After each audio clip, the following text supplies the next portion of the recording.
no espírito do sínodo dos bispos que encerrou-se em Roma, nós queremos pensar essa realidade que se apresenta diante de nós, que é a vocação, o mistério da vocação. Então, juventude, vocação, porque o Papa, ao convocar, ele poderia ter feito o sínodo da juventude como já aconteceu, mas como bom jesuíta, e quem ouviu a homilia do Papa viu que ele trabalha muito essa questão do discernimento. Afinal de contas, ele é jesuíta, e esse caráter do discernimento é muito importante.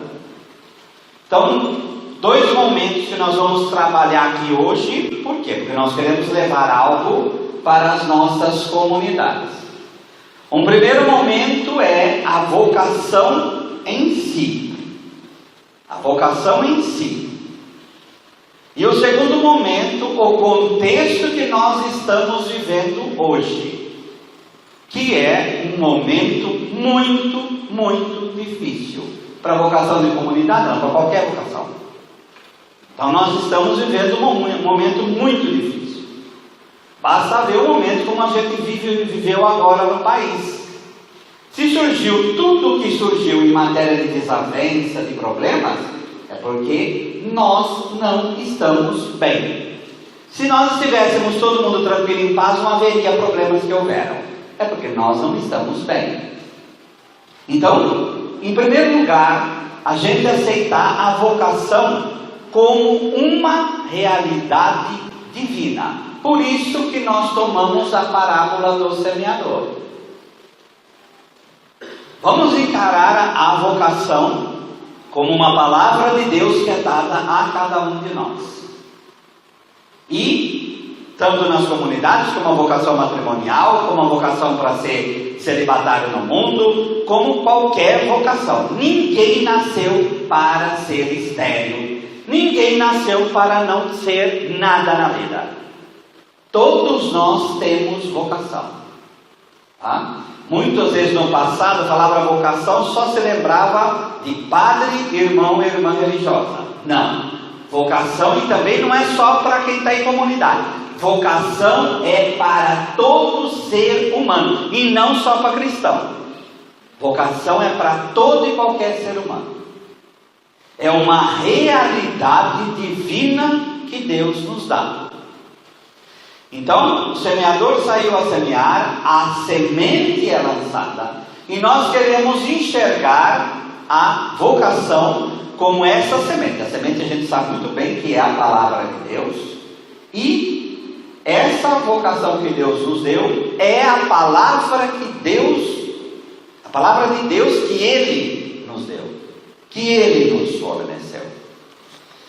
Portanto, vamos, quem tem a Sagrada Escritura, Efésios 4, versículo 1. O que é vocação?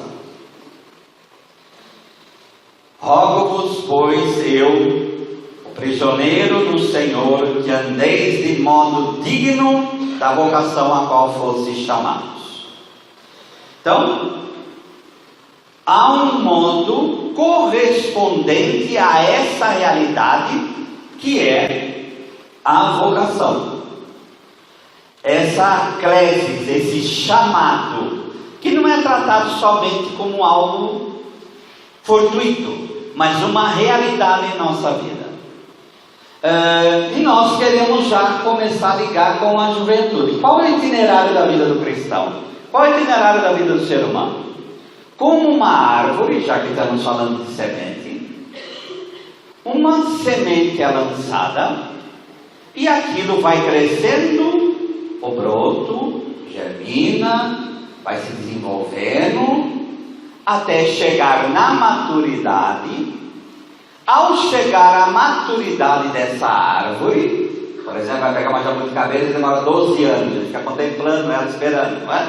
Então, a maturidade é a hora que chega das flores, o fruto.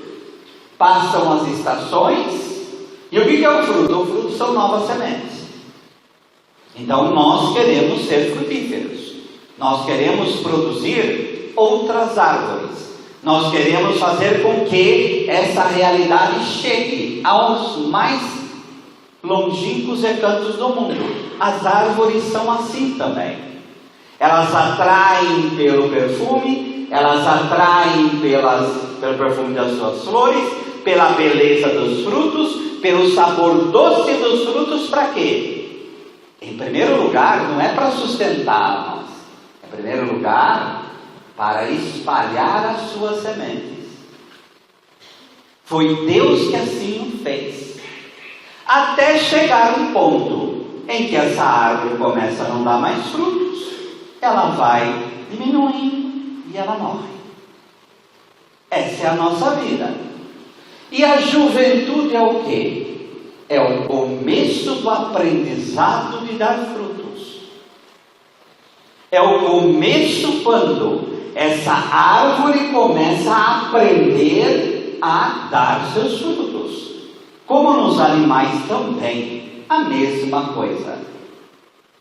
Então a juventude é o começo do florescer da semente vocacional. É o começo quando essa vocação ela aparece. Eu quero pedir uma vocação para Deus. Não faz esse tipo de oração. Não faz esse tipo de oração. É como quando foi rezado aqui sobre Matias, São Pedro quando vai falar sobre Senhor, revela aquele que tu escolheste. Não é Senhor, dá aquele. Não, o Senhor já deu. O Senhor já deu. Então vocação é uma realidade divina em nós que nós precisamos descobrir.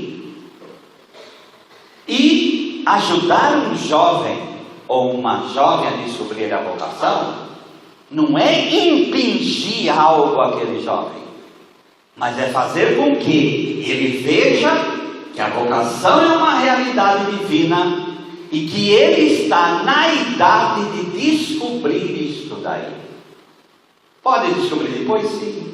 O que não falta na história são santos e santas que, o maior exemplo, Santa Rita de Cássia, por exemplo, que com a sua idade de viúva foi ser agostiniana. Então os desígnios de Deus são vários, mas tem que ter sinal de Deus aí. Então o primeiro ponto é, a vocação é uma realidade que é dada para esses terrenos e nós somos chamados, em nós e no outro, fazer com que a vocação de Deus floresça, cresça e se desenvolva. Nós podemos extinguir vocação? Sim. Não fala na palavra extinguir o espírito? Nós temos o poder de acabar com a vocação das pessoas. Porque a vocação é uma realidade, mas nós podemos sufocar essa realidade. Agora, ai daquele que levar um desses pequeninos. Tá? Então, o primeiro ponto, conforme Efésios, há essa realidade vocacional, nós temos que viver de acordo com essa realidade, que aqui obviamente está falando do cristão, mas podemos perfeitamente colocar com relação à vocação, e nós temos que ajudar as pessoas a viver de acordo com a própria vocação. É missão nossa. Isso não importa qual a comunidade que você faz parte. Isso é missão de cristão. Um pai e uma mãe, por exemplo, eles não podem sufocar a vocação do seu filho ou da sua filha.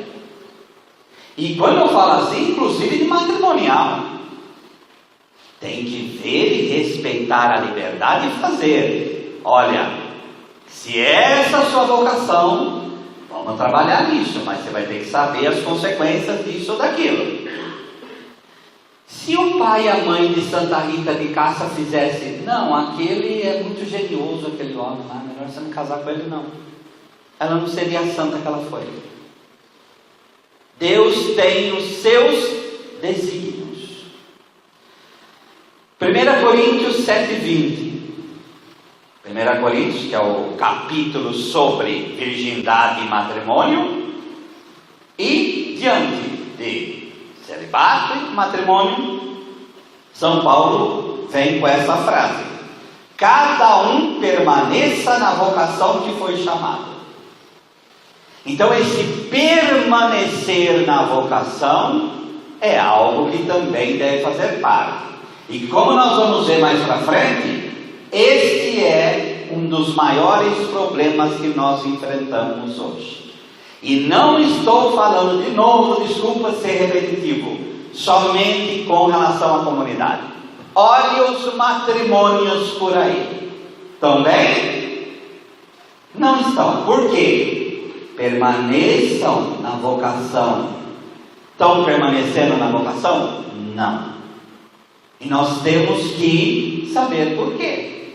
O que está acontecendo hoje? Então nós precisamos discernir. E é isso que o Senhor nos chama hoje. Gálatas 1, versículo 15. Aí São Paulo vai falar da vocação dele. Gálatas 1, versículo 15 a 17. Mas quando aprove a Deus, que desde o ventre de minha mãe me separou e me chamou pela sua graça, revelar seu Filho em mim, para que o pregasse entre os gentios, não consultei carne nem sangue, nem tornei a Jerusalém a ter com os que já antes de mim eram apóstolos, mas parti para a Arábia e voltei outra vez a Damasco. São Paulo vai pegar do profeta Jeremias, mas um outro elemento para nós pensarmos vocação. Quando aprove a Deus, é vontade de Deus vocação, que desde o ventre da minha mãe me separou e me chamou pela sua graça. Então, vocação não é força de expressão, não é uma palavrinha qualquer, é uma realidade divina. Desde o ventre materno somos chamados a estar na vocação a qual fomos chamados. Então vocação é essa semente que nós temos que ver a estrada dela na nossa vida. De novo comparando com o matrimônio, nós podemos falar que desde o ventre materno aquela pessoa foi chamada a casar-se com aquele fulano, aquela fulana? Sim. Sim. Então a estrada do amor divino na vida de cada ser humano, que faz encontrar o itinerário de decisão lá na frente, é uma realidade. Olha para os santos e santas. Olha o pai e a mãe de Santa Teresinha do Menino Jesus. Um itinerário de pessoas que buscaram até a vida religiosa, casaram-se. Saindo, casaram-se. Porém, construíram santas. Fez parte do itinerário deles uma experiência que eles tiveram. Não se consagraram perpetuamente, aquela coisa toda. Foi uma experiência pequena, mas fez parte. Claro que fez. Deus tem os seus caminhos. Mas o que nós precisamos fazer? E aí, muitas vezes esquece de pedir esse carisma. Nós temos que pedir discernimento. Porque nós podemos pegar um óculos e forçar a mão de Deus e começar a ler na nossa vida aquilo que Deus não escreveu. Então nós precisamos pedir para Deus a graça do discernimento. E como a gente aprende na renovação, discernimento é algo que a gente também vai construindo dentro de nós, através de leitura, através de lectio divina, através de ouvir, através da experiência. Deus vai construindo discernimento em nós. Então nós precisamos ver na nossa estrada e também ajudar na estrada do outro, para que essa vocação seja bem e muito bem discernida. Discernida. O objetivo qual é? A verdade vos libertará, João 8,32. A vocação é uma verdade. E ela é vivida para essa liberdade e nessa liberdade. Tá? Mas tem uma palavra que para nós soa meio estranho. Porque muitos são chamados, mas poucos os escolhidos. Tem hora que isso dá arrepio na espinha, não é? Muitos são chamados, mas poucos os escolhidos.